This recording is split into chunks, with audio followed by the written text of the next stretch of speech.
ஜோதிட நேயர்கள் அனைவருக்கும் வணக்கம். இன்னைக்கு நம்ம சேனல்ல என்ன பார்க்க போறோம் அப்படின்னு பார்த்தீங்கன்னா, ஏப்ரல் 23ஆம் தேதிக்கு பிறகு கிரகங்களுடைய தாக்கத்தால் ஒவ்வொரு ராசி நேயர்களுக்கும் ஒவ்வொரு விதமான மாற்றங்கள் நிச்சயமாக உங்க வாழ்க்கையில உருவாகும் அப்படின்னு சொல்லப்படுது.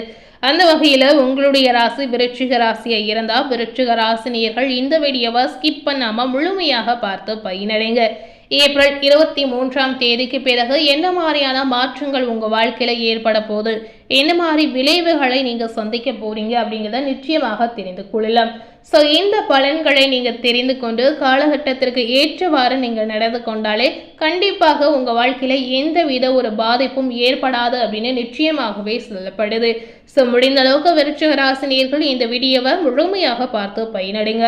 இந்த ஏப்ரல் 23ஆம் தேதிக்கு பிறகு விருச்சிக ராசினியர்களுக்கு கூரையை பிச்சுக்கிட்டு கட்டக்கூடிய ஒரு யோகம் இருக்கு அப்படின்னே சொல்லப்படுது. ஸோ என்ன மாதிரியான யோகங்களும் அதிர்ஷ்டங்களும் உங்களுக்கு காத்திருக்கிறது அப்படிங்கிறத வாங்க நம்ம பார்க்கலாம். ஏப்ரல் 23ஆம் தேதிக்கு பிறகு விருச்சிக ராசினியர்களுக்கு என்ன மாதிரியான பரிகாரங்களை செய்யலாம், என்ன மாதிரியான விஷயத்துல நீங்க கவனமாக இருக்கணும், என்ன மாதிரியான தெய்வ வழிபாடுகளை மேற்கொள்ளலாம் அப்படின்னு அனைத்து விதமான விஷயங்களையும் நீங்க தெரிந்து கொள்ளலாம்.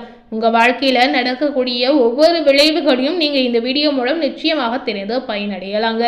அதாவது ஏப்ரல் 23ஆம் தேதிக்கு பிறகு பல்வேறு முக்கிய கிரகங்களுடைய இடமாற்றம் நிச்சயமாக நடைபெறக்கூடிய ஒரு சூழல் இருக்கிறது. இதனால பார்த்தீங்கன்னா ஒவ்வொரு கிரகங்களும் குறிப்பிட்ட கால இடைவெளியில ஒரு ராசியிலிருந்து மற்றொரு ராசிக்கு பெயர்ச்சியாவது வழக்கமாகவே சொல்லப்படுது. இந்த கிரகங்களுடைய நிலை மாற்றமானது இடப்பெயர்ச்சியானது 12 ராசி நேயர்களுக்கும் பல்வேறு விதமான தாக்கத்தை ஏற்படுத்தும் அப்படின்னு சொல்லப்படுது. அதுல சில ராசினியர்களுக்கு நல்ல பலன்களையும் சில ராசினியர்களுக்கு அசுப பலன்களையும் நிச்சயமாக உண்டாக்கும். ஸோ இந்த மாதிரி எந்தெந்த ராசினியர்களுக்கு என்ன மாதிரியான பலன்கள் கிடைத்திருக்கு அப்படிங்கிறத நிச்சயமாக நீங்கள் தெரிந்து கொள்ளலாம். ஸோ இந்த மாதிரி விஷயத்தில் விருச்சிக ராசினியர்களுக்கு நல்ல விஷயங்கள் நடக்க போதா இல்லை ஆபத்து ஏற்பட போதா அப்படிங்கிறத நீங்கள் நிச்சயமாக தெரிந்து கொள்ளுங்க. விருச்சிக ராசினியர்களுக்கு லக்னம் சார்ந்த விஷயத்தில் பார்க்கும் பொழுது ஏப்ரல் 23ஆம் தேதிக்கு பிறகு யோகம் நிறைந்த காலகட்டமாக உங்களுக்கு இருக்குங்க. ஆரோக்கியத்தில் நல்ல முன்னேற்றம் கண்டிப்பாக உங்களுக்கு தெரியலாம். மனதில் இன்பம் ஏற்படக்கூடிய ஒரு சக்தி வாய்ந்த காலகட்டமாக, ஒரு மகிழ்ச்சியான காலகட்டமாக வரக்கூடிய நாள் நிச்சயமாக உங்களுக்கு அமையலாம். சந்தோஷத்திற்கு பஞ்சமை இருக்காது அப்படின்னு சொல்லப்படுது. ஸோ இதுவரை விருச்சிக ராசி நேயர்கள் எதிர்பார்த்த ஒரு காலகட்டம் பார்த்தீங்கன்னா ஏப்ரல் 23ஆம் தேதிக்கு பிறகு வரக்கூடிய ஒரு காலகட்டம் அப்படின்னே சொல்லப்படுது. ஆளுமை நிறைந்த மனிதர்களாக மாறக்கூடிய ஒரு சூழல் உங்களுக்கு அமையலாம். எல்லாரும் உங்களை போற்றக்கூடிய அமைப்பு இந்த காலகட்டத்தில் நிச்சயமாக இருக்கிறது. பெண்கள் உங்களுக்கு சாதகமாக இருக்கக்கூடிய சூழலை நீங்களே ஏற்படுத்தி கொடுக்கலாங்க. இந்த காலகட்டத்தில் திருமண யோகம் சில ராசினியர்களுக்கு உண்டாகலாம். அதே போலவே நீங்க எதிர்பார்த்த பொருள் நிச்சயமாக கிடைக்கக்கூடிய ஒரு அமைப்பு உங்களுக்கு இருக்கிறது. திருமணம் ஆகாத நேயர்களுக்கு திருமண யோகம் கைகூடி நடக்கக்கூடிய ஒரு சூழல் இந்த காலகட்டங்களில் உங்களுக்கு அமையலாம். குழந்தை பாக்கியம் இல்லாத நேயர்களுக்கு குழந்தை பிராப்தம் நிச்சயமாக உண்டாகும். ரொம்ப நாளாக வெயிட் பண்ணியிருந்த நேயர்களுக்கு இந்த காலகட்டம் உங்களுக்கு மகிழ்ச்சியை ஏற்படுத்தக்கூடிய ஒரு சிறப்பான பலனை கொடுக்கக்கூடிய காலகட்டமாக உங்களுக்கு அமையலாம். பெண் குழந்தை பிறப்பதற்கான யோகம் சில விருச்சிக ராசினியர்களுக்கு நிச்சயமாக இருக்கிறது. இந்த காலகட்டத்தில் நிலம் வாங்குவோர் ஆவணங்களை சரிபார்த்து வாங்குவது ரொம்பவே நல்லதுங்க. ஸோ இந்த மாதிரி விஷயத்துல நீங்க கவனமாக கையாள்வது முக்கியமாகவே சொல்லப்படுது. அலட்சியமாக இருக்காமல் எதையுமே நீங்க ஆராய்ந்து பார்த்து செய்யும் பொழுது கண்டிப்பாக அந்த விஷயம் உங்களுக்கு நல்லபடியாக நடந்து முடியுங்க. வியாபாரத்தில் இருந்து வந்த சிக்கல்கள் பார்த்தீங்கன்னா ஏப்ரல் 23ஆம் தேதிக்கு பிறகு வரக்கூடிய நாட்களில் நிச்சயமாக தீரக்கூடிய அமைப்பு இருக்கிறது. அடுத்தடுத்த சுப காரிய அமைப்புகள் உங்களுக்கு ஏற்படும். படிப்பு, உத்தியோகம், வியாபாரம், தொழிலில் இருந்து வந்த தடைகள் இது அனைத்துமே பார்த்தீங்கன்னா இப்போ இருக்கக்கூடிய இந்த காலகட்டத்தில் பரிபூரணமாக நீங்கக்கூடிய ஒரு யோகம் உங்களுக்கு இருக்கிறது. பெரிய பொறுப்புகளுக்கு வரக்கூடிய யோகம் உங்களுக்கு உண்டாகலாம். ஸோ இந்த மாதிரி பொறுப்புகள் கிடைக்கக்கூடிய காலகட்ட விருச்சிக ராசினியர்களுக்கு இருக்கிறதுனால கண்டிப்பாக நீங்க எதிர்பார்த்த சலுகைகளும் இதனுடன் சேர்ந்து உங்களுக்கு கிடைக்குங்க. முகவரி இல்லாத விருச்சிக ராசினியர்கள் இந்த காலகட்டங்களில் விசிட்டிங் கார்டு போடக்கூடிய அமைப்பு உங்களுக்கு ஏற்படலாம். இளம் வயதை சார்ந்த விருச்சிக ராசினியர்களுக்கு அற்புதமான காலகட்டமாக இருக்குங்க. ஆரோக்கியத்தை பார்த்து கொள்வது உங்களுக்கு முக்கியமாகவே சொல்லப்படுது. ஏதாவது ஒரு வகையில் சிறு தொந்தரவு ஏற்பட்டாலுமே அலட்சியமாக விடாமல் நிதானமாக நீங்கள் கவனித்துக் கொள்வது ரொம்ப ரொம்ப அவசியம். ஸோ முதல்ல ஆரோக்கியம் சார்ந்த விஷயங்களை நீங்கள் பார்த்து கொள்வது அவசியமாகவே சொல்லப்படுது. பொருளாதாரத்தில் இந்த காலகட்டத்தில் உங்களுக்கு ஏற்றங்கள் ஏற்படலாம். பண வரவிற்கு பஞ்சம் உங்களுக்கு இருக்காது.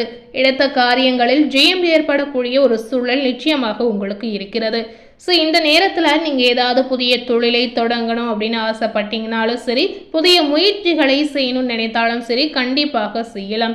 இந்த நேரத்தில் நீங்கள் செய்யக்கூடிய எந்த ஒரு காரியமாக இருந்தாலும் சரி, எந்த ஒரு முயற்சியாக இருந்தாலும் சரி, அது அனைத்துமே உங்களுக்கு நல்லபடியாக நடந்து பாசிட்டிவான ஒரு பலனை பெற்று கொடுக்கும் அப்படின்னு சொல்லப்படுது. இந்த கிரகங்களுடைய அடிப்படையில் பார்க்கும் பொழுது நிறைய விதமான சூழல் உங்களுக்கு சாதகமாகவே இருக்கிறது.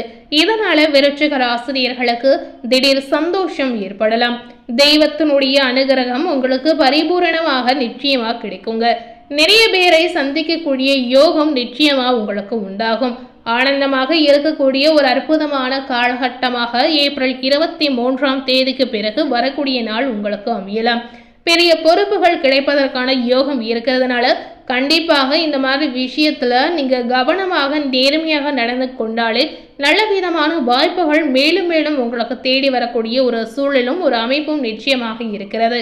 தந்தையினுடைய ஆரோக்கியத்துல சிறந்த முன்னேற்றம் ஏற்படும். சிறிய சிறிய விஷயங்களில் வீட்டில் உள்ள பெரியவர்களுக்கும் உங்களுக்கும் கருத்து வேறுபாடுகள் வருவதற்கான வாய்ப்புகள் நிச்சயமாக இருக்கிறது. அதனால உங்களுடைய குடும்பத்தில் எந்த விஷயம் நடந்தாலுமே கொஞ்சம் நீங்க அனுசரித்து அந்த விஷயத்தை எப்படி கையாளுவது, அந்த விஷயத்தை எப்படி முடிவெடுப்பது, என்ன செய்தால் இந்த பிரச்சனை முடியுமோ அதை நீங்க நிச்சயமாக மேற்கொள்ளலாம். ஆரோக்கிய ரீதியாக பார்க்கும் பொழுது இந்த காலகட்டத்தில் இரத்தத்தில் பரவக்கூடிய நோய்கள் மூலமாக சில பாதிப்பு உங்களுக்கு உண்டாகலாம். அதாவது லிவர், கிட்னி செயல்பாடுகளை பார்த்து கொள்வது உங்களுக்கு அவசியம். இந்த காலகட்டங்களில் மார்பக பிரச்சனை, உடல் சூடு, பின்பகுதி பிரச்சனை போன்றவை ஏற்படுவதற்கான வாய்ப்பு இருக்கிறதுனால கண்டிப்பாக விருச்சிக ராசினியர்கள் உடல் ஆரோக்கியத்துல மிகுந்த கவனத்தை செலுத்துவது அவசியம். விருச்சிக ராசியில் இருக்கக்கூடிய பெரியவர்கள் நெஞ்சு அடைப்புகள் இல்லாமல் பார்த்து கொள்வது நல்லதுங்க. ஸோ இந்த மாதிரி விஷயத்த நீங்கள் கவனமாக பார்த்து கொண்டாலே எந்தவித பாதிப்பும் உங்களுக்கு ஏற்படாது. பணவரவு உங்களுக்கு தாராளமாக இருக்கலாம். இதனால ஏப்ரல் 23 பிறகு பண ரீதியாக எந்தவித கஷ்டமும் உங்களுக்கு ஏற்படாது. இந்த காலகட்டத்தில் சந்தோஷத்தை பார்க்கும் பொழுது விருச்சிக ராசினியர்களுக்கு 80% சந்தோஷம் நிச்சயமா உங்களுக்கு ஏற்படலாம். பொருளாதார ஏற்றம் பார்த்தீங்கன்னா உங்களுக்கு 90% நன்றாக இருக்கு அப்படின்னே சொல்லப்படுது. ஸோ இந்த காலகட்டம் நீங்கள் பயப்பட வேண்டிய ஒரு அவசியமே இல்லை. அனைத்து விதமான பலன்களும் உங்களுடைய வாழ்க்கையில் பாசிட்டிவாக நடக்கக்கூடிய ஒரு சூழல் நிச்சயமாக இருக்கிறது. இதனால இந்த காலகட்டத்திற்கு ஏற்றவாறு நீங்கள் நடந்து கொண்டாலே நிச்சயமாக உங்களுக்கு எந்தவித தீங்கும் எந்தவித பாதிப்பும் உங்களுக்கு ஏற்படாமல் நீங்கள் தவிர்க்கலாம். இந்த காலகட்டத்தில் விருச்சிக ராசினியர்கள் எந்த மாதிரி தெய்வ வழிபாடுகளை மேற்கொள்ளலாம் அப்படிங்கிறதையும் நீங்க பாருங்க. அதாவது இந்த நேரத்தில் முருகர் வழிபாடு செய்வது உங்களுக்கு நன்மையை ஏற்படுத்தும் அப்படின்னு சொல்லப்படுது. அதுபோலவே தட்சிணாமூர்த்தியை வழிபாடு செய்து வந்தீங்கன்னா உங்கள் வாழ்க்கையில் மேன்மை அதிகரிக்கும் அப்படின்னு சொல்லப்படுது. ஸோ இந்த காலகட்டத்தில் இந்த தெய்வங்களை நீங்கள் வழிபாடு செய்யும்போது நீங்கள் கேட்ட விஷயங்கள், நீங்கள் நினைத்த விஷயங்கள், உங்களுடைய கனவுகள், அதுபோலவே உங்கள் வாழ்க்கையில் நடக்கக்கூடிய எந்த ஒரு பிரச்சனைகளாக இருந்தாலும் சரி, எந்த ஒரு சிக்கல்களாக இருந்தாலும் சரி, அனைத்திற்குமே நல்ல முடிவும் கிடைக்கும். அனைத்திற்குமே ஒரு தீர்வும் உங்களுக்கு கிடைப்பதற்கான வாய்ப்பு நிச்சயமாக உண்டாகலாம். ஸோ இந்த காலகட்டத்தில் முடிந்த அளவுக்கு விருச்சிக ராசினியர்கள் கோவில் குளங்களுக்கு சென்று வருவது ஒரு வகையில் உங்களுக்கு நன்மையை ஏற்படுத்தும். இந்த நேரத்தில் பார்த்தீங்கன்னா தினமும் சுப்பிரமணிய மந்திரத்தை நீங்கள் படிப்பது கேட்பது உங்களுக்கு மேன்மையை மேலும் கொடுக்கும் அப்படின்னு சொல்லப்படுது. இந்த நேரத்தில் எந்த அளவுக்கு பாசிட்டிவான விஷயங்களை நீங்கள் செய்கிறீங்களோ, பாசிட்டிவான எண்ணங்கள் உங்களுக்கு தோன்றுதோ, இதனால் நீங்கள் செய்கின்ற அனைத்து முயற்சிகளும் உங்களுக்கு பாசிட்டிவாக நல்லபடியாக நடந்து முடியுங்க. நீங்கள் பாசிட்டிவாக இருந்தால் மட்டுமே உங்கள் வாழ்க்கையில் நடக்கக்கூடிய ஒவ்வொரு விஷயங்களும் உங்களுக்கு பாசிட்டிவாக ஒவ்வொன்றாக நடக்க ஆரம்பிக்கும் அப்படின்னு சொல்லப்படுது. ஸோ மறக்காமல் விருச்சிக ராசினியர்கள் இந்த காலகட்டங்களில் உங்களால் முடிந்தால் பக்கத்தில் இருக்கக்கூடிய ஏதாவது ஒரு கோவில் குளங்களுக்கு சென்று வருவது உங்களுக்கு மிகுந்த நல்லதாக இருக்குங்க. ஸோ இன்னைக்கு நம்ம சேனலில் விருச்சிக ராசினியர்களுக்கு கிரகங்களுடைய அடிப்படையில் ஏப்ரல் 23 பிறகு என்ன மாற்றங்கள் உருவாக போகுது அப்படிங்கிறத இந்த வீடியோ மூலம் நிச்சயமாக பார்த்து தெரிந்திருப்பீங்க. மேலும் இதுபோல ஒரு புதிய தகவலை தெரிந்து கொள்ளணும் அப்படின்னு நினைத்தீங்கன்னா மறக்காமல் நம்ம சேனலை சப்ஸ்கிரைப் பண்ணி பக்கத்தில் இருக்கக்கூடிய பெல் பட்டனையும் மறக்காமல் ப்ரெஸ் பண்ணிடுங்க. நீங்கள் சப்ஸ்கிரைப் பண்ணால் மட்டுமே நம்ம சேனலில் போடக்கூடிய எல்லா நியூ அப்டேட்டான வீடியோஸும் நீங்கள் உடனுக்குடன் பார்த்து தெரிந்து கொள்ளலாம். ஸோ மறக்காமல் சப்ஸ்கிரைப் பண்ணி பெல் பட்டனை ப்ரெஸ் பண்ணிடுங்க. தேங்க்யூ.